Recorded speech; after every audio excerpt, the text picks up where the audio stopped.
nós vamos continuar falando sobre essa questão relacionada à pandemia, vacinação. Nós estamos em contato com Miguel Nicoleles, que é neurocientista, desculpa, professor catedrático da Duke University, da Carolina do Norte, presidente do Instituto Santos Dumont em Natal e coordenador do Comitê Científico de Combate ao Coronavírus. Doutor Miguel Nicoleles, boa tarde. Boa tarde, Denise, muito obrigado pelo convite.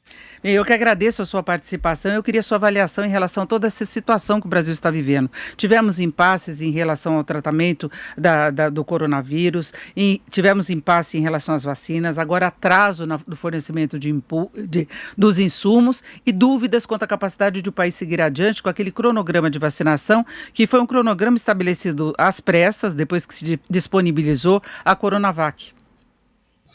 Não, você resumiu muito bem a situação complexa que nós vivemos no Brasil, uma das mais complexas do mundo. A gravidade da pandemia nessa segunda fase dela é óbvia para todos nós que trabalhamos com os dados, e há uma mudança radical, né, nessa segunda onda, que basicamente é o fato que todas as regiões brasileiras estão tendo crescimentos ao mesmo tempo de casos, de óbitos e das taxas de internação em hospitais e em leitos de UTI. Isso não aconteceu na primeira fase, onde houve um espaçamento das regiões. Então, é extremamente grave a situação nesse momento e, evidentemente, estamos todos aqui pensando na implementação desse plano de vacinação nacional, que é o começo da luz do fim do túnel, sem dúvida nenhuma. E há uma preocupação muito grande com essa variação do coronavírus e a rapidez com que se alastrou a doença em Manaus, em particular, e a preocupação que isso atinja o restante do país, sendo que se atribui a uma outra variação, a aceleração dos casos também no Reino Unido. A área da saúde agora enfrenta uma outra etapa de preocupações em relação à pandemia? Não, sem dúvida, nós estamos tendo notícias de variantes aparecendo em várias partes do mundo. A primeira, que foi notada no Reino Unido, depois na África do Sul, existe a variante de Manaus, e nos últimos 2 dias nós tivemos notícias de uma variante da Califórnia. Na realidade, é esperado que vírus tenham mutações. Agora, o que é preocupante é ver de que forma essas mutações estão ocorrendo e em que parte do vírus elas ocorrem, né? Porque isso impacta na eficácia das vacinas que já existem disponíveis no mundo. Então, nós estamos em contato com colegas de várias partes do mundo e essa preocupação é global. Ela é de todos os comitês científicos e todas as comunidades científicas do mundo nesse momento. Agora, professor, a gente vê que o governo tenta tratar com otimismo dificuldades que nós estamos vendo na prática, não é? O Butantan já sinalizou que não tem mais insumos para continuar a produção, tem toda uma burocracia que envolve também o governo brasileiro, um posicionamento aí da área diplomática que traz preocupações, e nós estamos na dependência, por enquanto, de poucas vacinas. O ministro Pazuello falou em uma avalanche de oferta de vacinas, mas é difícil imaginar isso, já que há uma carência global de imunizante. Para você ter uma ideia, existem apenas um punhado de vacinas que foram aprovadas por órgãos internacionais depois da conclusão da fase 3 dos estudos clínicos, que é a fase mais crítica, onde um grande número de pessoas é vacinada e a gente pode avaliar a segurança, né, o que é a primeira coisa importante, a segurança da vacina e depois a eficácia, né? Então, essa preocupação está ocorrendo também em outros lugares, na própria Europa, existem problemas de entrega de vacinas, nos Estados Unidos existe um atraso no programa de vacinação nacional, mas aqui no Brasil a situação parece ser a mais crítica de todos os países que nós estamos seguindo simultaneamente no nosso comitê. A situação da logística, a situação do plano propriamente dito de imunização nacional. O Brasil tem uma experiência enorme em realizar campanhas de vacinação abrangentes, de altíssima qualidade, mas nesse momento parece que nós estamos extremamente atrasados na implementação. Todas essas discussões logísticas deviam ter sido feitas anteriormente, né? Inclusive para a aquisição de outras vacinas, a vacina da Pfizer, por exemplo, é a que começou a ser aplicada primeiro na Europa e também nos Estados Unidos, e o Brasil enroscou nas negociações.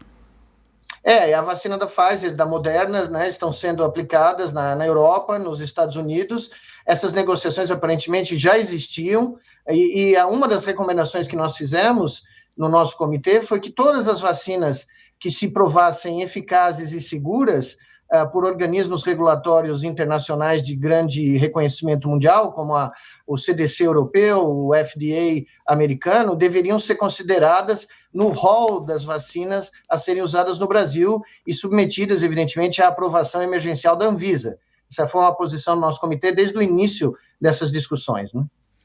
Agora fica uma preocupação com esse avanço da pandemia, ao mesmo tempo que se vê a lentidão na implementação da vacinação. A Fiocruz, por exemplo, sinalizou que só deve começar a ofertar no mês de março. Então nós temos todo o mês de fevereiro e o restante agora de janeiro pela frente, com perspectivas ruins, não só por essas variações do vírus, mas porque boa parte da população parece não dar mais importância para isso. E eu queria acrescentar mais uma questão, doutor Miguel Nicoletes, que é uma coisa que tem chamado a atenção, os casos de reinfecção.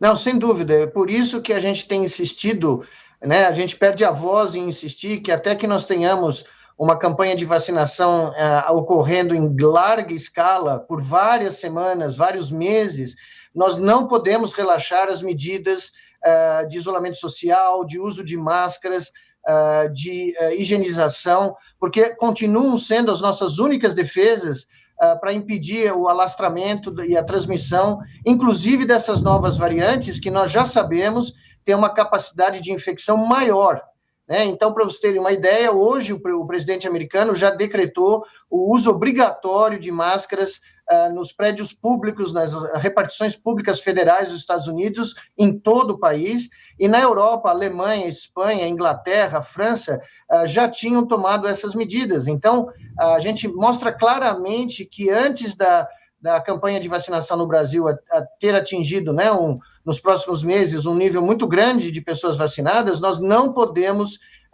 afrouxar as únicas medidas disponíveis para impedir o número de infecção, porque senão o sistema hospitalar brasileiro como um todo, no país como um todo, corre o risco de colapso. Nós estamos vendo várias cidades do interior de São Paulo, interior de Minas Gerais, na região norte, na região nordeste, atingido a sua totalidade de leitos sendo ocupados. Diferente da primeira onda, onde primeiro ocorreu nas capitais e demorou um tempo para chegar no interior. Agora, todas as regiões, interior e capital, estão sofrendo com essas altas taxas de ocupação hospitalar ao mesmo tempo. E essa é uma grande preocupação. Agora, o acompanhamento do coronavírus aqui no Brasil faz um acompanhamento também do quanto que essa nova variação pode estar atingindo outros estados. Há uma identificação, por exemplo, em São Paulo, em centros com maior concentração de população? Sim, essa foi uma das preocupações nossas em outubro, né, onde nós sugerimos que os aeroportos internacionais brasileiros deveriam aumentar a sua fiscalização de turistas ou pessoas que chegam da Europa, naquela época chegavam da Europa, exigindo testes, mostrando que essas pessoas não estavam infectadas, realizando testes nos aeroportos ou indicando a quarentena das pessoas que chegavam da Inglaterra, do Reino Unido, onde surgiu a primeira variante, até a medida mais extrema de fechamento do espaço aéreo internacional para certos países, como ocorreu na própria Europa em relação à Grã-Bretanha, porque a primeira porta de entrada dessa variante do Reino Unido foi pelos aeroportos internacionais. Então, ela está circulando pelo Brasil. Não há dúvida alguma, eu não tenho dúvida, e ela está sendo espalhada pela malha rodoviária e aeroviária do país. Agora nós temos a variante de Manaus, que muito provavelmente também já está circulando. E o Brasil tem uma série de laboratórios de alto nível, de ponta, que estão realizando o sequenciamento genético de amostras para mapear esse espalhamento. Isso é uma atividade vital e que, ainda bem, o Brasil tem cientistas altamente qualificados e laboratórios que podem fazer esse mapeamento geográfico do espalhamento dessas variantes. Agora, os exames que nós estávamos fazendo e ainda estamos fazendo aqui no Brasil, conseguem detectar essa variação?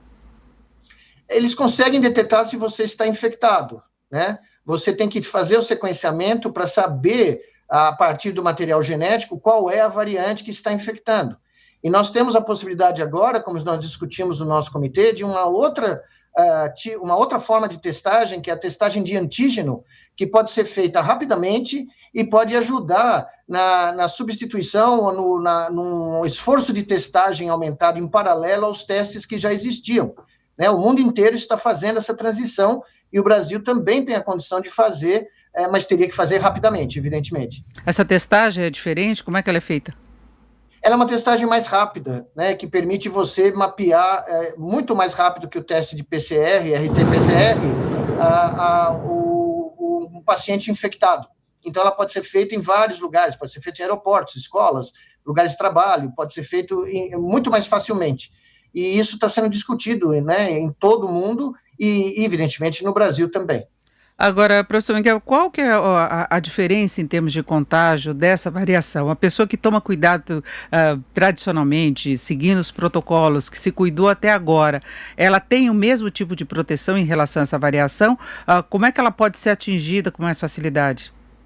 Então, essa é uma ótima pergunta, ela está sendo estudada nesse momento, porque aparentemente os anticorpos para uma variante que estava dominando aqui no Brasil não necessariamente respondem ou atingem essa nova variante.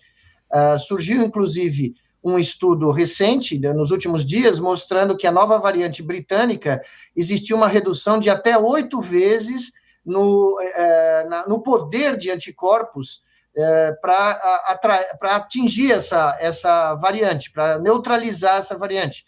Anticorpos, por exemplo, produzidos pela vacina da Pfizer. Então, nós estamos esperando os estudos serem complementados, estão sendo feitos, né, o mais rapidamente possível em vários lugares do mundo, porque a gente não tem ainda dados suficientes para dizer se, além de ser mais transmissível, mais infectante, se essa variável tem um aumento ou não de letalidade. Nós estamos ainda à espera desses resultados que devem ser divulgados nos próximos dias, nas próximas semanas. Agora, tentando simplificar para quem está nos ouvindo e nos acompanhando, a pessoa que tem contato com essa variação, ela tem um risco maior de ser infectada, diferente do que chegou primeiro aqui no Brasil, esse risco de infecção, no caso de ter contato com alguém que está doente, por exemplo?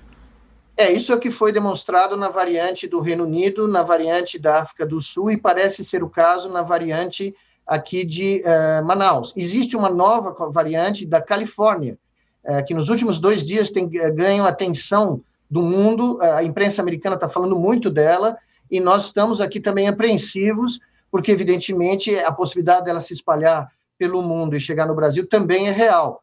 Então, é essa taxa aumentada de transmissão da variante sul-africana e do Reino Unido que começou o alerta, né, mundial, porque, como a senhora falou, as pessoas teriam um risco aumentado de serem infectadas por essa nova variante, mesmo aquelas que já tiveram o Covid na primeira onda. Agora, professor, essa é uma situação muito complicada, não é? De se combater algumas cidades aqui no Brasil, e é possível até que São Paulo também tenha uma regressão nas faixas aí de flexibilização de atividade. Reino Unido levou ao fechamento, países na Alemanha desculpa, é que eu ia citar a Alemanha, mas outros países da Europa também adotando o lockdown. Na sua visão, é isso que tem que acontecer mesmo? Porque tem toda aquela discussão em relação à economia, manifestação de comerciantes, que a gente entende, claro, que há um prejuízo imenso com esse fechamento, mas qual seria a recomendação hoje do ponto de vista científico?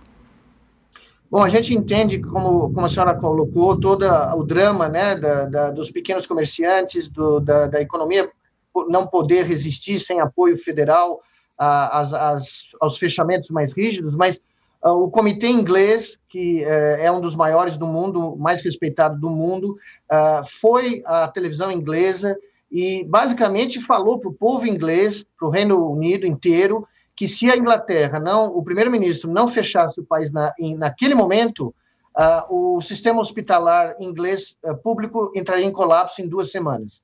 E em 24 horas, o primeiro-ministro britânico deu uma volta de 180 graus, porque ele era contra, e realizou o lockdown. Mesma coisa na Alemanha, que teve um manejo na primeira onda exemplar, e que, de repente, começou a ter uma explosão de casos. E mesmo que esses 2 países já tenham um programa de vacinação que está sendo feito, com centenas de milhares de pessoas sendo vacinadas por dia, ambos os governos ouviram seus comitês científicos e optaram pelo fechamento chamado lockdown. Evidentemente que nós temos que proteger a economia do país, temos que ajudar as pessoas para que elas possam fazer o isolamento, ajudar financeiramente. Isso é um planejamento multidisciplinar, que tem que envolver um planejamento de auxílio financeiro, como foi feito na Alemanha, e na Inglaterra, mas nesse instante, do ponto de vista científico-epidemiológico, o Brasil precisaria fazer a mesma coisa, mesmo porque a campanha de vacinação ainda não pegou no breu, como a gente diz aqui em São Paulo, né?